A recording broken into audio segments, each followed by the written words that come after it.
Hello everyone, I'm Linda V. Taylor and this is Best of Both Worlds. You can see I have my peacock fan today, and how fun is it? It's reversible. You see all those eyes looking at you? Well, I hope all eyes will be on today because we're going to do basically a whole cloth with some applique on it. So stay tuned.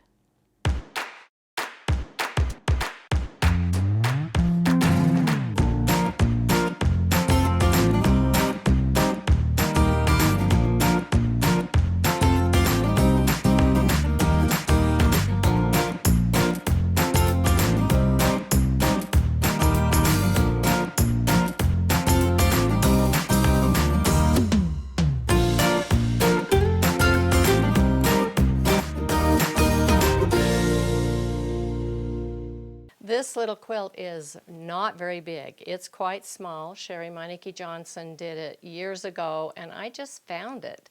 And thank goodness I'm cleaning my stuff out. But I just kind of threw it here so you could see what it looks like unquilted. And perhaps you'll be faced with some of these things where you need to really come up with the quilting.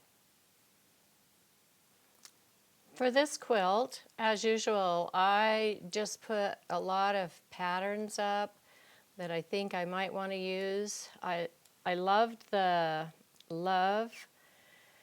I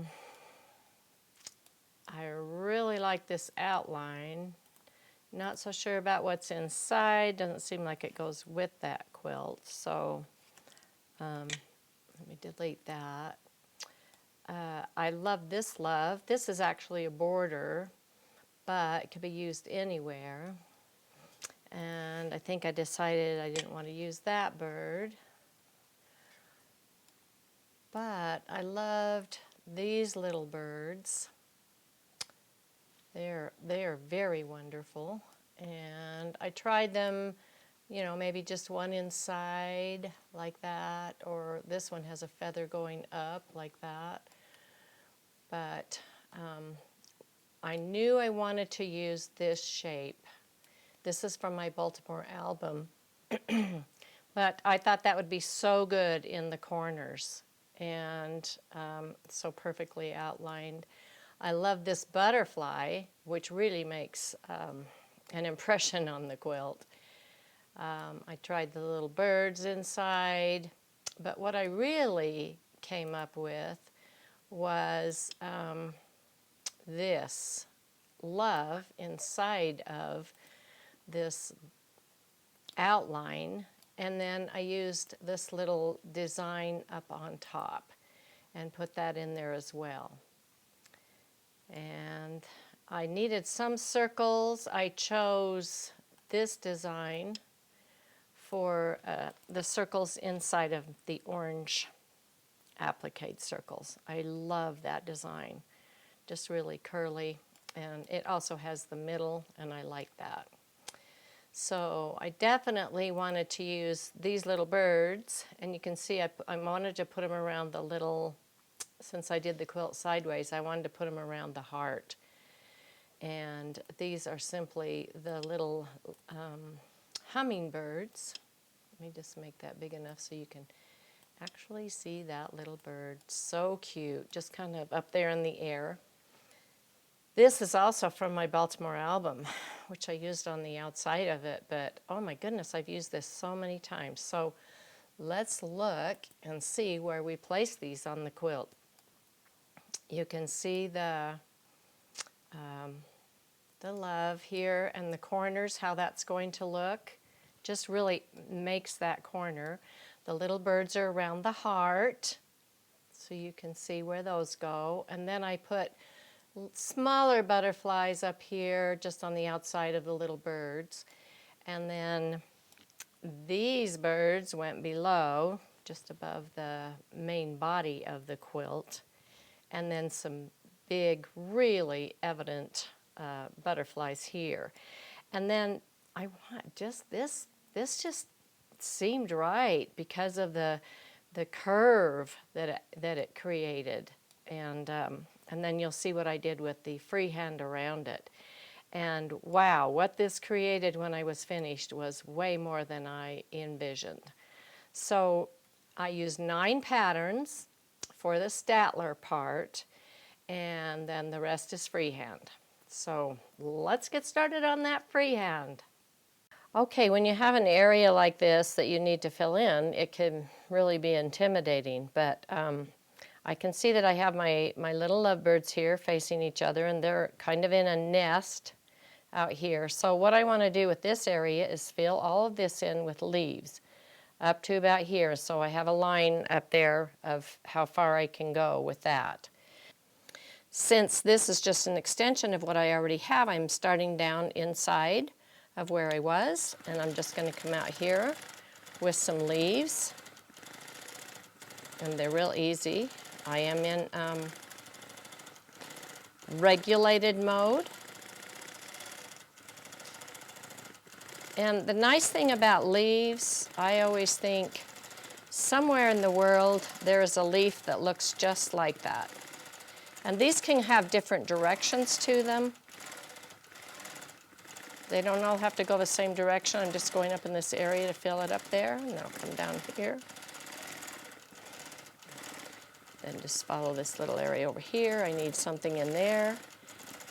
So just take your time, and don't worry about the shape of the leaves. They've got 2 sides and something in the middle. And some of them are turned, so they're skinnier. Of course, they're going to have to be skinny through this area. And I just sort of work my way up in there. Some little leaves.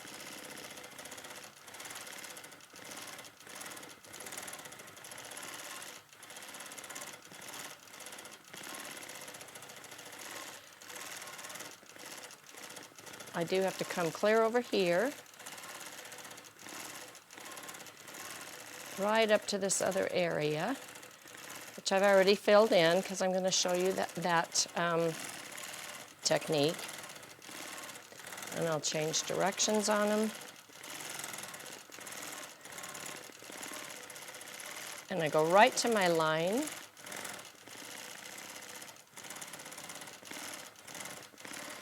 And I could probably do one nice leaf right there. Then come over here and stop. So that's all filled in now with leaves. I love it. Okay, this is all iron-on applique, and I have already, of course, stitched around every single piece of applique on this piece with black thread. But I do want to do something, a design, on all of the applique. On this one, I decided to do just some nice little fern look. So I'm just starting it here, and I'm making sure that this is very curved. And when I go out there like that, I'm going to stop and cut my thread. There we go. So I come back into the center each time with a real curve, making sure that it's curved, curved, curved, coming around all the way like this. And then as I come out again, I'll come all the way down, making these more of an S. And you can see how it's taking up all of that extra fullness in that applique. Boy, this ribbon technique was really fun. And it's a little curly Q in the bottom. And I love that.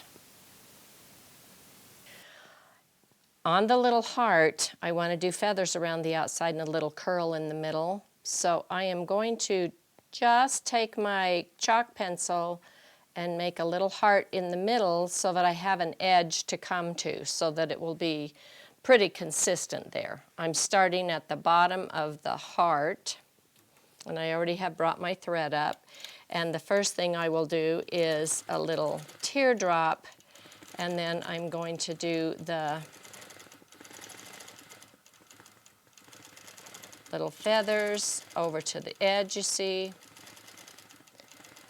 and right to the middle, like that. Then I'm going to follow this edge back down and do the other side. So over to the edge and back, the edge and back. And you could draw all of those on if you're a little bit timid about it. and then right in the middle, and then I come down with a curvy line, swing out on the outside of it, and that gives me my little curl in the middle. Very cute. While I'm here, I have just sketched what I was thinking I would do from the middle of that heart coming out. I don't want to take away from the hummingbirds that I have there, and so I'm going to do kind of leave some blank space there and then blossom at the top. So I'm coming up like this, coming into a curl, and then coming all the way over and back, and then a couple of feathers, and then the top is going to come to a point and back down, sort of like a fire, I suppose, a flame, and then down, and then out, back into my little curl, down like this. And that's it. In this area, I am going to fill in with some loops and some little snowflakes. And so I've marked the area where I'm going to, I don't need that really anymore because of the leaves are there. So I don't want to fill in anywhere in front of these birds because I really want to be able to see those birds. So I'm going to start down here in the corner, and I'm just doing some little loops like this. I know you can all do that. And then I'll just put a little snowflake in every so often. Just kind of follow this side around, come back.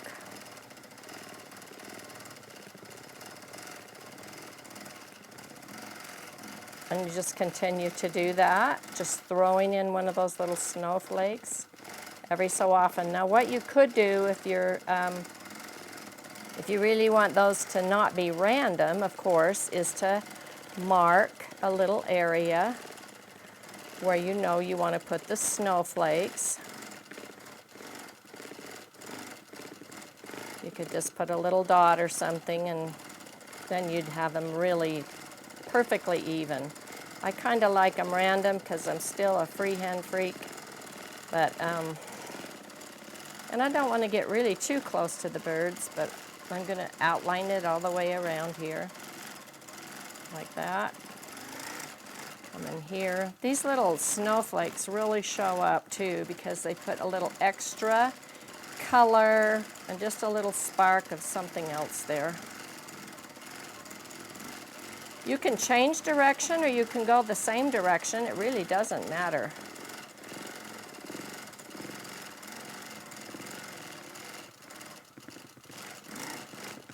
I kind of get started on these, and it's like I'm used to doing stars so much.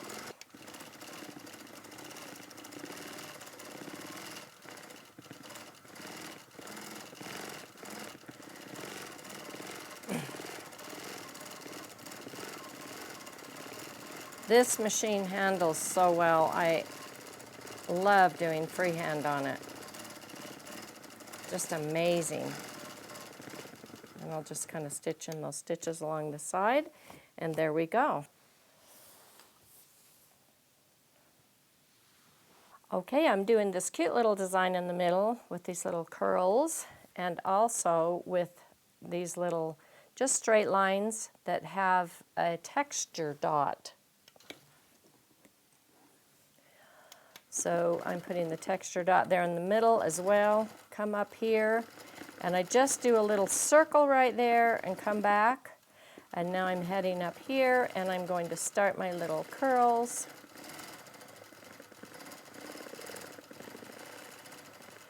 I'm doing 6 little curls as I come up. And while I'm here, I'm going to come right up between here, do a teardrop here like that, then come over with a half circle, come back, come over with a half circle, and back. When I looked at these, I wanted to do puzzle, but because they're in a circle, I thought I want them all going the right direction. So I decided I would just do that curved puzzle in there.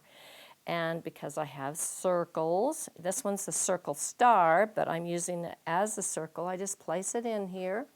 And then I only need to mark this one because these others have been done. But you can see I just mark it in that curve like that. And then the next circle, which has a center there so I can see exactly where that is. Mark that one. And then the next one. So those are all marked exactly the way I want. And then I'm just going to put a line down the middle. These are simple. I mean, you could do a really complicated puzzle, but I'm just doing 3 lines. And so they're coming like this. And now I will do the puzzle. You don't really stitch on that line in part of it. You do the little puzzle part. So I'm going to come over and I'm going to do a little puzzle piece. This one's going to go down because the other one went up. This one's going to go up, and this one's going to go down. Now I'm very, very consistent with this. So I come down, I come over, and I come down because the one above it goes down. Then this one goes up because that one went up. This one goes down, and this one goes up. And then I just walk down here, come over, this one's going to go down, and this one's going to go up. Now I can start on the other straight line. So I'm going to come over, I'm going to come left, and this one will be right, and this one will be left. Then I can just follow that around, and this first one was left, and then right, and then left, and then right. Come over on my next line, it's going to go left, right, left. And I'm finished.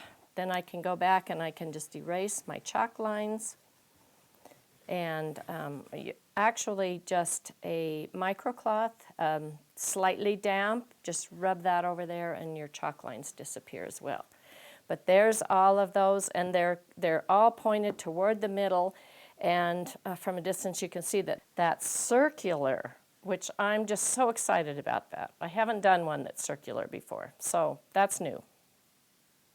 Okay, I'm going to get the applique stitched that's here, that's left. First of all, I have the little round circle, and I'm going to just take my chalk pencil and do like that, and then cross it like that. And that gives me pretty even opportunity to do kind of the blanket stitch. And I'll show you how we do that. So I start right here and just kind of come 2 or 3 stitches down, follow the edge over, 2 or 3 stitches in, 2 or 3 stitches in. If you wanted to, I mean, you could actually count those stitches, but you know, you pretty well get a sense for how far in you should go. It's not a computer. There we go, and I know on the back that will be completely circled as well. Then I can just erase that, and look what I have, these beautiful little circles with the blanket stitch around them. Okay, on this area, I decided I would come about 1/3 of the way down, and if I don't draw the heart, say like this is my middle, so if I don't draw the heart, then I rarely get both sides the same, freehand. I don't know why, but my hearts are not perfect. And then what I'm going to do is come around like this, make a nice little curl, and then swing over to the side. So I'm just kind of drawing those in. And then they touch in the middle. This one needs to come over a little more. And then swing over to the side. So that gives me kind of a skeleton that I can start with, and I'm going to start right in the middle here. So I'm starting on my heart, doing my little teardrop at the top, coming back down, and then I'll swing around into the curl to the center and then down to the bottom. Now at the bottom, I'm coming up, doing a texture dot, and then one on the side and one on the other side. And then following the side of that ribbon up to come into my next curl and over where I started. Very cute.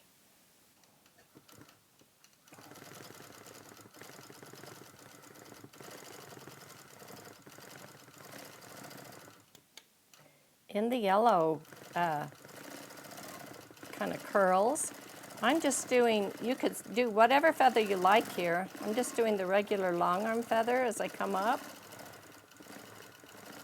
And then I'll start doing the other feather so that I can reach out into these other areas. I make sure that I come right to the ribbon edge if I can. And around like that. And then I'm going to follow this ribbon right down and back, and that will allow me just to start right here, filling in these ribbons on the other one. I'm also keeping in mind what is happening on the back of the quilt, because I think the back of the quilt's going to be really pretty too with all that yellow thread. Okay, now I'm going to start the other feather. Combining these feathers is really fun.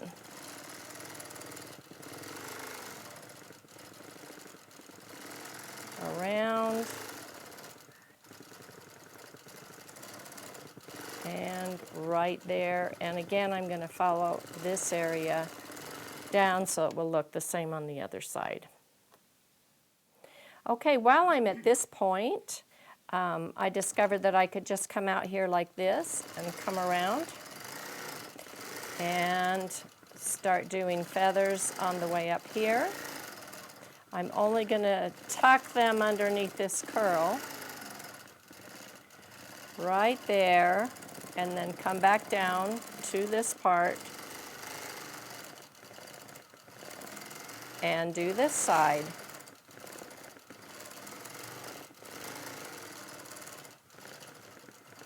Following that back down and coming here.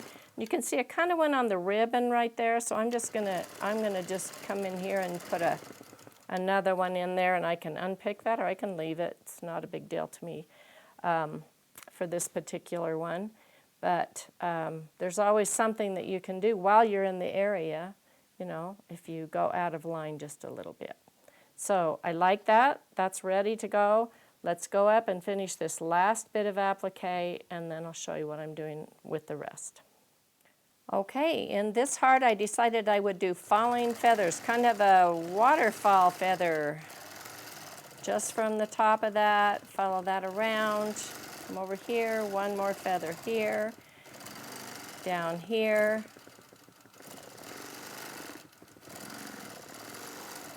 And while I'm here, I'm just going to get myself out of there, and I'm going to show you what I'm doing at the top of the heart. I've kind of sketched it on, but I'm going to come in and do a curl and up to a point and come back down. Follow this over across like that. Come into a point, just touch there in the center, and then back down, and I really like that. I'm going to put feathers all around here, so I want to put a line there just to remind myself that's as far as I'm going. So I'm starting right here, and I'm putting I'm going up about 1/3 of the way, and then I'll come over like that and come back. I'm reaching over into these other areas as best I can. And that's my last one, so now I'll follow my circle back.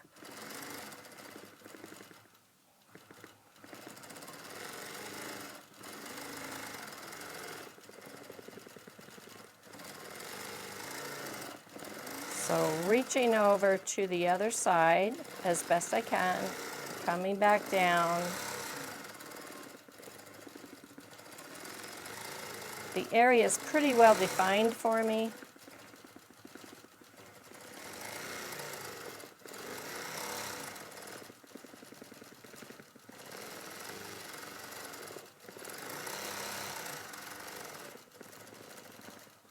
This one's going to reach clear over.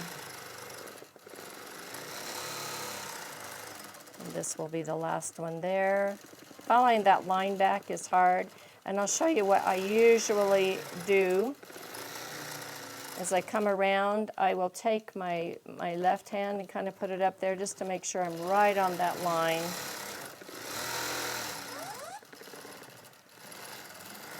And around.